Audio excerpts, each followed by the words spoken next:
Hello friends, Q for quiz में आपका स्वागत है। आज आपके लिए संपूर्ण भारतीय इतिहास का वन लाइनर मास्टर वीडियो में लेकर आया हूं, जिसके 6 पार्ट हैं। तो ये पहला पार्ट है आपका। ऐसे ही 6 पार्ट आपको मिल जाएंगे। हर पार्ट में आपको 500 से 600 क्वेश्चन मिल जाएंगे। तो चलिए शुरू करते हैं ज़्यादा देर ना करते हुए। और अगर आप जो है इसके पीडीएफ डाउनलोड करना चाहते हैं तो पीडीएफ आपको मिल जाएगा। डिस्क्रिप्शन बॉक्स में मैं लिंक दे दूंगा, तो वहां से आप इसको डाउनलोड कर सकते हैं। पहला क्वेश्चन है, सिंधु घाटी सभ्यता कहां तक विस्तृत थी? तो ये पंजाब, राजस्थान, गुजरात, उत्तर प्रदेश, हरियाणा, सिंध और बलूचिस्तान तक विस्तृत थी। पैमाने की खोज ने यह सिद्ध कर दिया कि सिंधु घाटी के लोग माप तोल से परिचित हैं। यह खोज कहां हुई? तो ये हुई थी लोथल में। हड़प्पा कालीन समाज किन वर्गों में विभक्त था? विद्वान, योद्धा, व्यापारी और श्रमिक वर्गों में विभक्त था।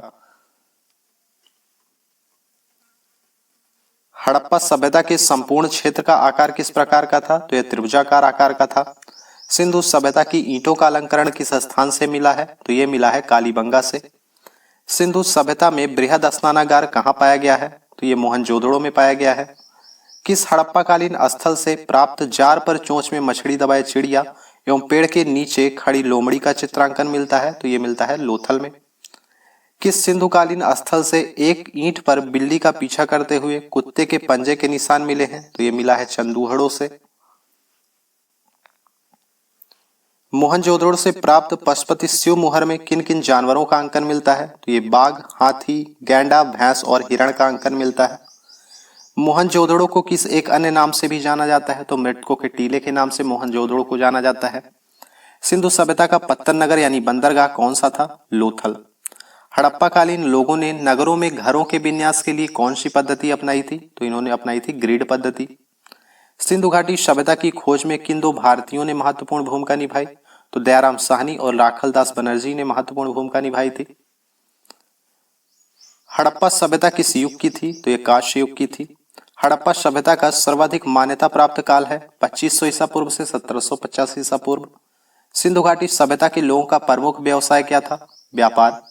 हड़प्पा सभ्यता के निवासी थे सहारी। सिंधु सभ्यता के घर किससे बनाए जाते थे? ईंट से। हड़प्पा वासी किस वस्तु के उत्पादन में सर्वप्रथम थे? कपास के।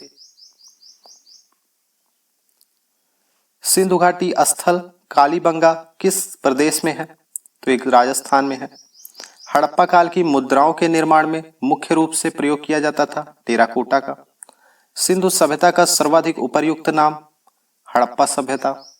हड़प्पा सभ्यता की खोज किस वर्ष में हुई थी? 1921 में। हड़प्पा के लोगों की सामाजिक पद्धति क्या थी? उचित समतावादी। हड़प्पा सभ्यता के अंतर्गत हल से जोते गए खेत का साक्ष्य कहां से मिला है? कालीबंगा से। मोहनजोदड़ो कहां स्थित है? सिंध, पाकिस्तान में। हड़प्पाकालीन मोहरें अधिकांशतः किसकी बनी है? सेलखड़ी से। किस हड़प्पाकालीन स्थल से पुजारी की प्रस्तर मूर्ति प्राप्त हुई है? हड़प्पा से। किस हड़प्पाकालीन स्थल से नृत्य मुद्रा वाली स्त्री की कांस्य मूर्ति प्राप्त हुई है? मोहनजोदड़ो से। हड़प्पाकालीन स्थल रोपड़ किस नदी के किनारे स्थित है? तो यह सतलज नदी के किनारे स्थित है। सिंधु घाटी के लोग विश्वास करते थे? तो मातृ शक्ति में विश्वास करते थे। उत्तर वैदिक काल में संबंधित मृदभांड संस्कृति है? तो ये थी चित्रित धूसर मृदभांड संस्कृति। प्राचीनतम विवाह संस्कार का वर्णन करने वाला विवाह सूक्त किस वेद में पाया जाता है? तो ये ऋग्वेद में पाया जाता है। ऋग्वेद में अघन्य यानी वध योग्य नहीं शब्द का प्रयोग किसके लिए किया गया है? तो ये गाय के लिए किया गया है। गायत्री मंत्र की रचना किसने की थी? विश्वामित्र ने की थी। उत्तर वैदिक काल में लिखे गए ग्रंथों का सही क्रम है? तो वेद, ब्राह्मण, आरण्यक और उपनिषद संयुक्त रूप से त्रयी या वेद त्रयी कहलाते हैं। ऋग्वेद, यजुर्वेद और सामवेद संयुक्त रूप से त्रयी या वेद त्रयी कहलाते हैं। वैदिक गणित का महत्वपूर्ण अंग है? तो शुल्व सूत्र जो है वैदिक गणित का महत्वपूर्ण अंग है। भारत के राज्य चिन्ह में प्रयुक्त होने वाला शब्द सत्यमेव जयते किस उपनिषद से लिया गया है? तो ये मुंडकोपनिषद से लिया गया है।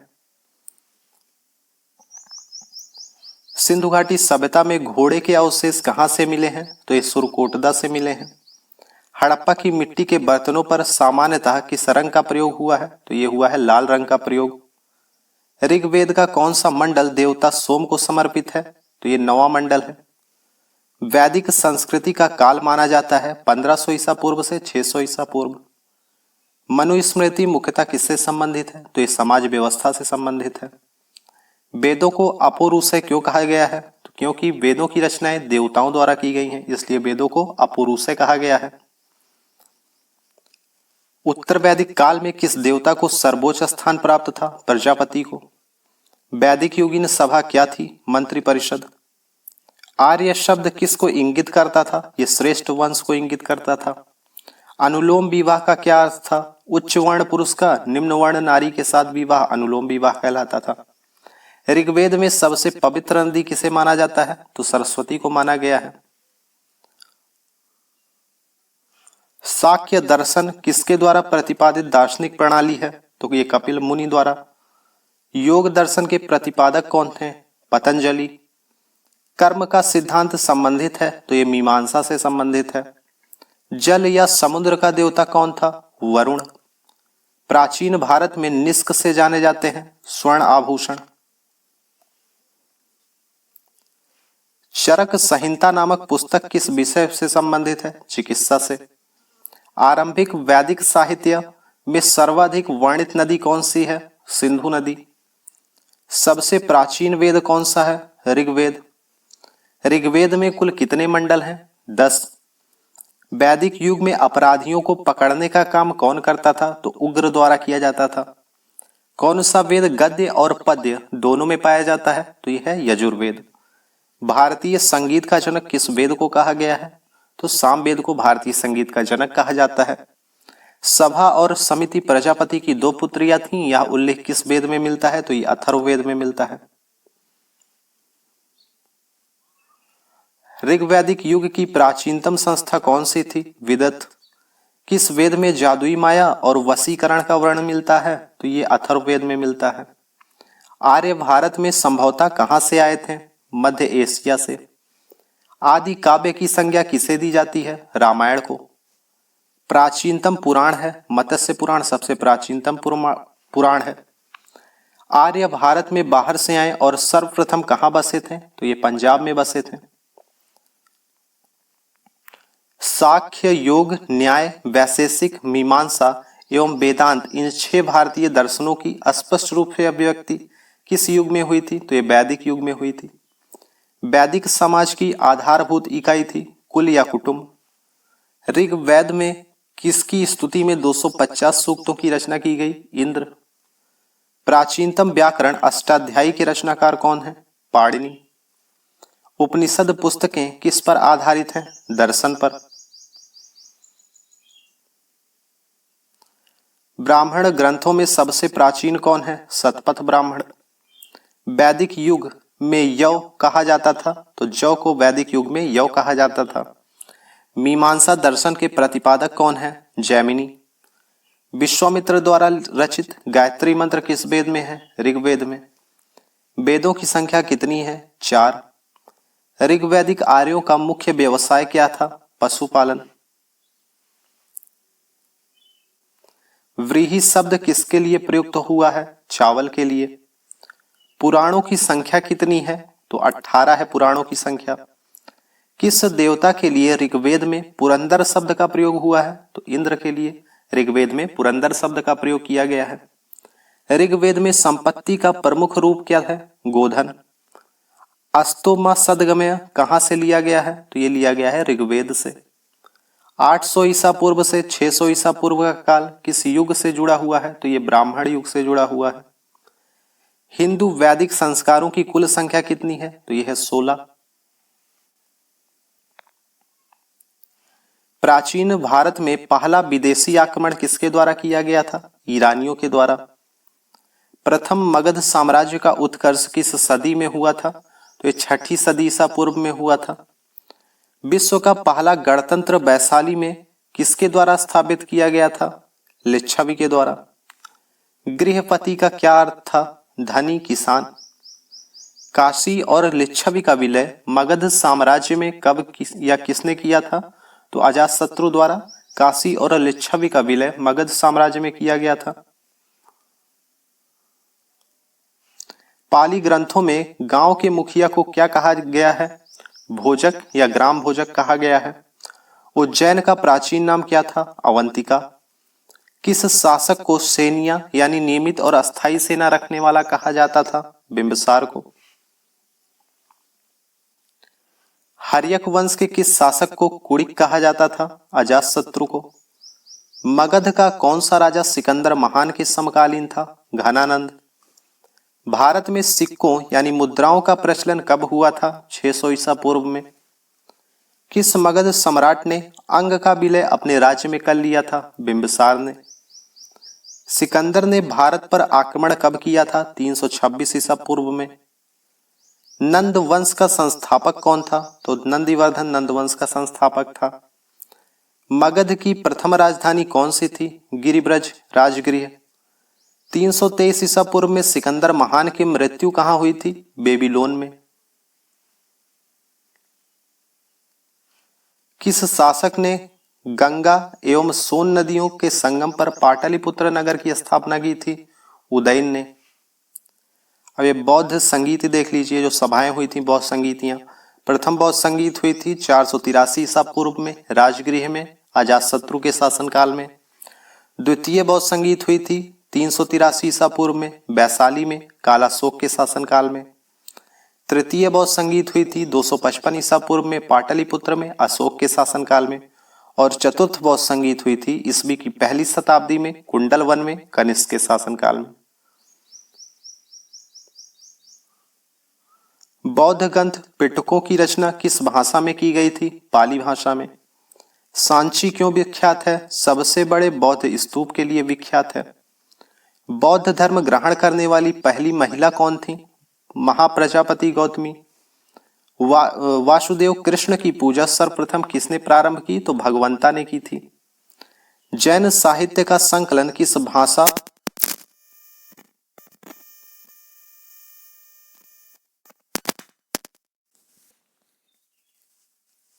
भारत से उत्तर की ओर के देशों में बौद्ध धर्म का जिस संप्रदाय से प्रचलन हुआ उसका नाम है महायान।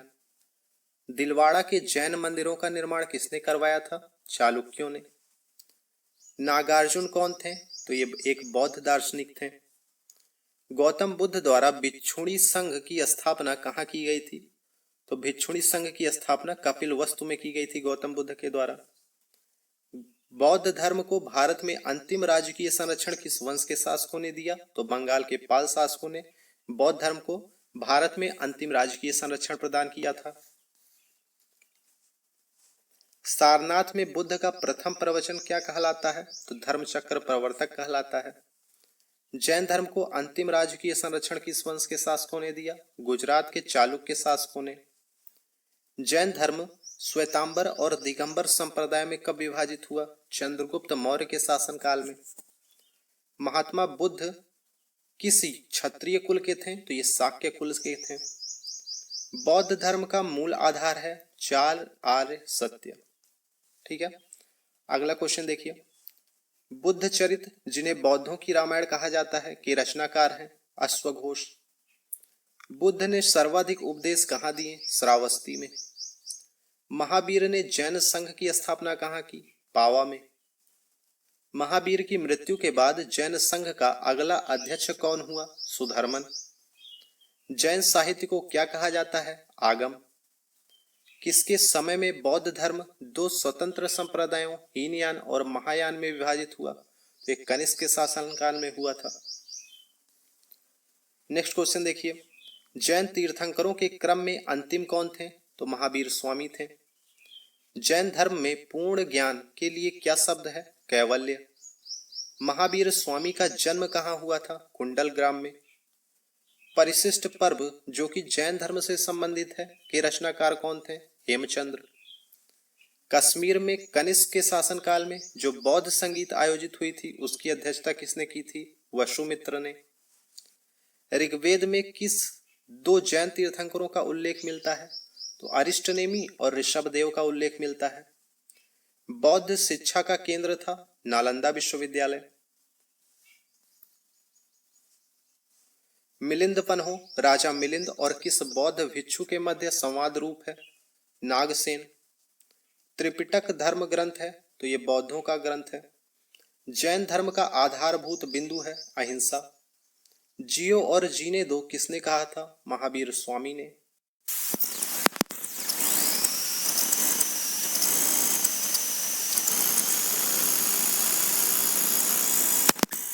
अनुसार जैन धर्म में कुल कितने तीर्थंकर हुए? 24। किस किया गया था? अशोक के द्वारा। तक किसका ग्रंथ है? बौद्ध धर्म का। कहाँ स्थित है? सांची में। बोध गया स्थित है बिहार में। बौद्ध धर्म और जैन धर्म दोनों के उपदेश किसके शासनकाल में दिए गए थे? बिंबिसार के। सर्वप्रथम शून्यवाद यानी शून्यता का सिद्धांत का प्रतिपादन करने वाले बौद्ध दार्शनिक का नाम था नागार्जुन। महावीर का मूल नाम था वर्धमान।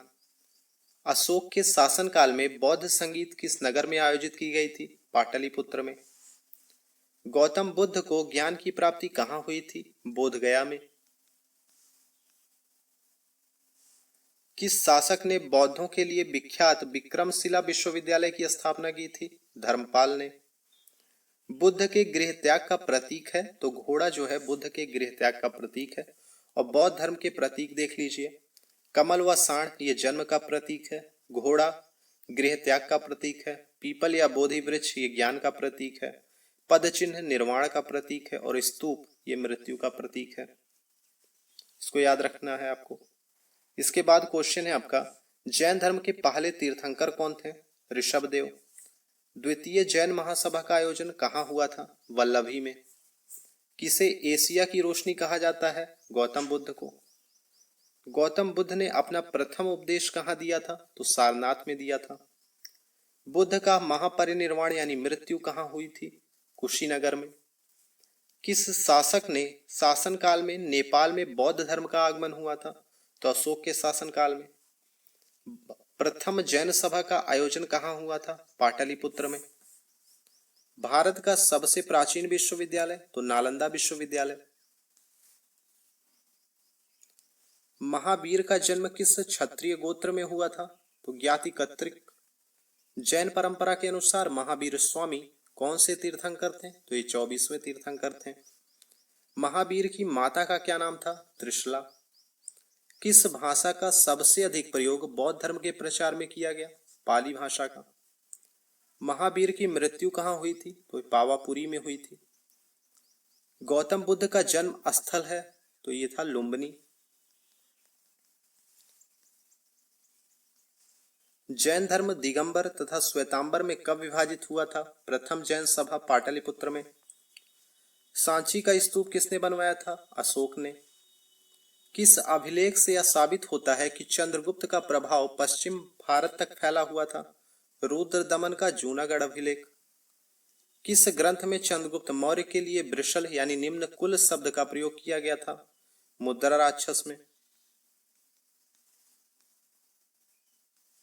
अशोक के अधिकांश अभिलेख किस भाषा व लिपि में हैं? तो प्राकृत भाषा और ब्राह्मी लिपि में। मौर्य काल में एग्रोनोमाई किसे कहा जाता था? सड़क निर्माण अधिकारी को। कौन सी घोषणा युद्ध और हिंसा के प्रति अशोक के आंतरिक दुख को स्पष्ट करती है? कलिंग के प्रथम शिलालेख की। मौर्य काल में गुप्तचरों को क्या कहा जाता था? गूढ़ पुरुष। करुणा, उदारता, सहिष्णुता के त्रिविध आधार पर राजवंश की स्थापना की थी अशोक ने। पाटलिपुत्र में स्थित चंद्रगुप्त का पहला महल मुख्यतः किसका बना था? तो ये लकड़ी का बना हुआ था। कौटिल्य की अर्थशास्त्र में किस पहलू पर प्रकाश डाला गया था? तो राजनीतिक नीतियों पर। इंडिका नामक पुस्तक किसके द्वारा लिखी गई थी? मेगस्थनीज के द्वारा। अशोक के शिलालेख को पढ़ने वाला प्रथम अंग्रेज कौन था? तो जेम्स प्रिंसेप थे। यूनानी राजदूत मेगस्थनीज किसके दरबार में आया था? चंद्रगुप्त मौर्य के। उत्तराखंड में अशोक का एक शिलालेख स्थित है कालशी में। मेगस्थनीज ने भारतीय समाज को कितनी श्रेणियों में विभाजित किया था? इन्होंने 7 श्रेणियों में विभाजित किया था। एक छत्र राज स्थापित करने का श्रेय किसे जाता है? चंद्रगुप्त मौर्य को। वह स्त्रोत जिसमें पाटलिपुत्र के प्रशासन का वर्णन है मेगस्थनीज की पुस्तक इंडिका। तो याद रखना है इंडिका के लेखक कौन थे? मेगस्थनीज। गुजरात, महाराष्ट्र एवं मालवा किस शासक ने पहली बार जीते थे? चंद्रगुप्त मौर्य ने। मौर्य साम्राज्य में प्रचलित मुद्रा का क्या नाम था? पढ़।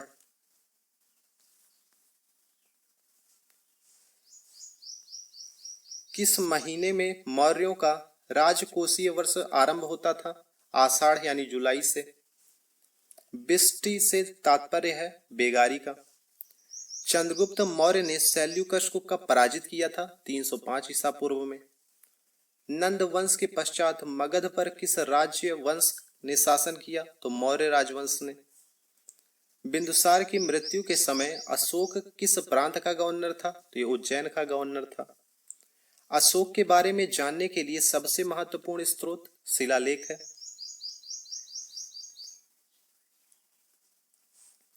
कौटिल्य द्वारा रचित अर्थशास्त्र कितने अधिकरणों में विभाजित है? तो 15 अधिकरणों में।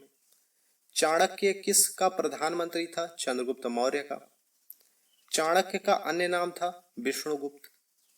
बिंदुसार ने विद्रोहियों को कुचलने के लिए अशोक को कहां भेजा था? तक्षशिला। अशोक के काल में कौन सी लिपि दक्षिण भारत में प्रचलित हुई थी? ब्राह्मी लिपि।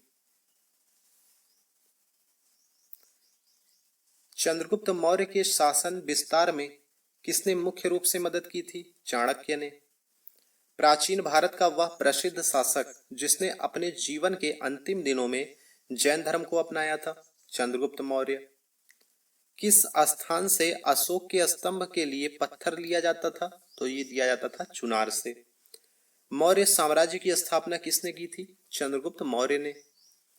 किस संग्रहालय में कुषाणकालीन मूर्तियों का संग्रह अधिक मात्रा में है? तो मथुरा संग्रहालय में है। कनिष्क के शासनकाल की सर्वाधिक महत्वपूर्ण घटना कौन सी है? तो चतुर्थ बौद्ध संगीति। किस वंश के शासकों ने ब्राह्मणों और बौद्ध भिक्षुओं को कर मुक्त भूमि या गांव भूमि अनुदान देने की प्रथा आरंभ की थी? तो सातवाहन वंश के शासकों ने। विक्रम संवत कब से प्रारंभ हुआ था? 58 ईसा पूर्व से। हिंद यूनानी शासकों ने भारत के पश्चिमोत्तर सीमा प्रांत में किस कला का प्रचलन किया था? हेलेनिस्टिक कला का। चरक और नागार्जुन किसके दरबार में थे? तो ये कनिष्क के दरबार में थे। शक संवत का प्रारंभ किस शासक के शासनकाल में? 78 ईसा पूर्व में हुआ था, कनिष्क के शासनकाल में। प्राचीन काल में कलिंग का महान शासक कौन था? खारवेल। कुषाण काल के दौरान मूर्ति कला की गांधार शैली किसका मिश्रण है? भारत ग्रीक यानी यूनानी शैली का। किस चीनी जनरल ने कनिष्क को हराया था? तो पेन चाओ ने हराया था कनिष्क को। सातवाहन शासकों की राजकीय भाषा थी प्राकृत। उत्तरी और उत्तरी पश्चिमी भारत में सर्वाधिक संख्या में तांबे के सिक्के को किसने जारी किया था? कुषाणों ने। कनिष्क बौद्ध धर्म की किस शाखा का अनुयायी था जिसका प्रचार उसने मध्य एशिया एवं सुदूर पूर्व में किया? महायान शाखा का। किस वंश के शासकों ने छत्र प्रणाली का प्रयोग किया? शकों ने। भारत में प्रथम बार सैनिक शासन व्यवहार में लाया गया यूनानियों द्वारा। ईसा पूर्व दूसरी शताब्दी के प्रारंभ में उत्तरी अफगानिस्तान में स्थापित भारत यूनानी राज्य था बैक्ट्रिया। चार धातुओं सोना, चांदी, तांबा एवं सीसा के सम्मिश्रण से बनने वाले सिक्के को क्या कहा जाता था? तो इसे कारसापण कहा जाता था। सर्वप्रथम रूस के साथ किसने व्यापार प्रारंभ किया? तमिलों और चेरों ने। मौर्यों के बाद दक्षिण भारत में सबसे प्रभावशाली राज्य कौन सा था? तो ये था सातवाहनों का। तक्षशिला विश्वविद्यालय कहाँ स्थित था? तो ये पाकिस्तान में स्थित था। भारत में सर्वप्रथम स्वर्ण मुद्राएं किसने चलाई? इंडो बैक्ट्रियन ने। अंतरराष्ट्रीय साम्राज्य की स्थापना सर्वप्रथम किसने की थी? तो कुषाणों ने की थी। संगम युग में उदयपुर किसके लिए विख्यात था? तो ये कपास के व्यापार के महत्वपूर्ण केंद्र के रूप में विख्यात था। इसके बाद है धार्मिक कविताओं का संकलन कुरल किस भाषा में है? तो ये तमिल भाषा में है। तमिल भाषा के शिल्पदिकारम और मणि मेखलई नामक ग्रंथ किससे संबंधित है? तो ये हिंदू धर्म से संबंधित है। किस संगम युगीन राज्य के संरक्षण में 3 संगमों का आयोजन किया गया? पांड्य। मुजरिस किस राज्य का प्रमुख बंदरगाह था? तो ये चेर का प्रमुख बंदरगाह था। धन्वंतरी नामक प्रसिद्ध चिकित्सक किसके दरबार में थे? तो चंद्रगुप्त विक्रमादित्य के दरबार में थे।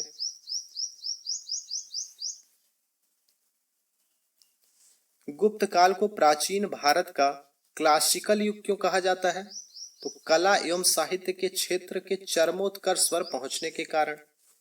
भारत का नेपोलियन किसे कहा जाता है? समुद्रगुप्त को। पहला चीनी यात्री फाहियान किसके शासनकाल में भारत आया था? तो यह आया था चंद्रगुप्त विक्रमादित्य के शासनकाल में। तांबे का सिक्का जारी करने वाला पहला गुप्त शासक कौन था? रामगुप्त। नालंदा विश्वविद्यालय की स्थापना का युग कौन सा था? गुप्त काल। गुप्त काल में भू राजस्व की दर थी उपज का 6वां भाग। वह प्रथम भारतीय विद्वान कौन था जिसने गणित को एक पृथक विषय के रूप में स्थापित किया? आर्यभट्ट ने। गुप्त राजवंश किसके लिए प्रसिद्ध था? कला एवं स्थापत्य के लिए। किस गुप्तकालीन शासक को कविराज कहा गया? समुद्रगुप्त को। उत्तर गुप्त युग में जो विश्वविद्यालय प्रसिद्ध हुआ वह कौन सा था? नालंदा विश्वविद्यालय। भारतीय संस्कृत का स्वर्ण युग था गुप्त काल। श्रीलंका के राजा मेघवर्मन ने किस स्थान पर भगवान बुद्ध का मंदिर बनवाने के लिए समुद्रगुप्त से अनुमति मांगी थी? बोधगया में। मंदिर निर्माण कला का जन्म सर्वप्रथम कब हुआ? गुप्त काल में। गुप्त शासकों की दरबारी भाषा क्या थी? तो ये थी संस्कृत। गुप्त शासक के दौरान ऐसा व्यक्ति कौन था जो एक महान खगोल विज्ञानी और गणितज्ञ था? तो आर्यभट्ट थे। इसके बाद क्वेश्चन है आपका, गुप्त काल में सोने की मुद्रा को क्या कहा जाता था? तो इसे दीनार कहा जाता था। सारनाथ के धमेक स्तूप का निर्माण किस काल में हुआ था? गुप्त काल में। कुमार संभव महाकाव्य किस कवि ने लिखा? कालिदास ने। गुप्त किसके सामंत थे? कुषाणों के। गुप्त वंश के किस शासक ने सर्वप्रथम महाराजाधिराज की उपाधि धारण की थी? तो चंद्रगुप्त प्रथम ने। गुप्त संवत 319 से 320 को प्रारंभ करने का श्रेय किसे जाता है? चंद्रगुप्त प्रथम को। गुप्त राजा जिसने विक्रमादित्य की पदवी ग्रहण की थी? चंद्रगुप्त द्वितीय। अजंता की कलाकृतियों का संबंध किस काल से है? गुप्त काल से। गुप्त काल में उत्तर भारतीय व्यापार किस एक पत्तन से संचालित होता था? ताम्रलिप्ति से। गुप्त शासकों द्वारा जारी किए गए चांदी के सिक्के कहलाते थे? तो ये रूपक कहलाते थे। किस वंश के शासकों ने मंदिरों एवं ब्राह्मणों को सबसे अधिक ग्राम अनुदान में दिए? गुप्त वंश के शासकों ने। इसको याद करते चलना है आपको। यूरोपीय भाषा में अनुवादित प्रथम भारतीय ग्रंथ कौन सा है? अभिज्ञान शाकुंतलम। किस काल में स्त्रियों की पुरुषों से बराबरी थी? गुप्त काल में। गुप्त वंश की शासन काल अवधि थी 319 से 500 ईसा पूर्व।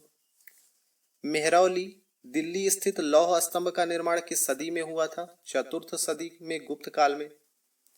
कालिदास की किस कृति की गिनती विश्व की सुप्रसिद्ध साहित्यकार कृतियों में है? अभिज्ञान शाकुंतलम।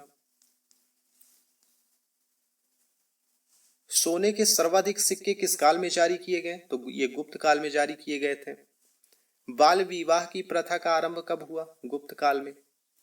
चालुक्य राजा पुलकेशिन द्वितीय को किसने पराजित किया था? नरसिंह वर्मन प्रथम ने। हर्षवर्धन अपनी धार्मिक सभा कहाँ किया करते थे? प्रयाग में। हर्षचरित किसके द्वारा लिखी गई थी? तो ये बाणभट्ट के द्वारा लिखी गई थी। हर्ष एवं पुलकेशिन द्वितीय के मध्य हुई संधि की जानकारी कहाँ से मिलती है?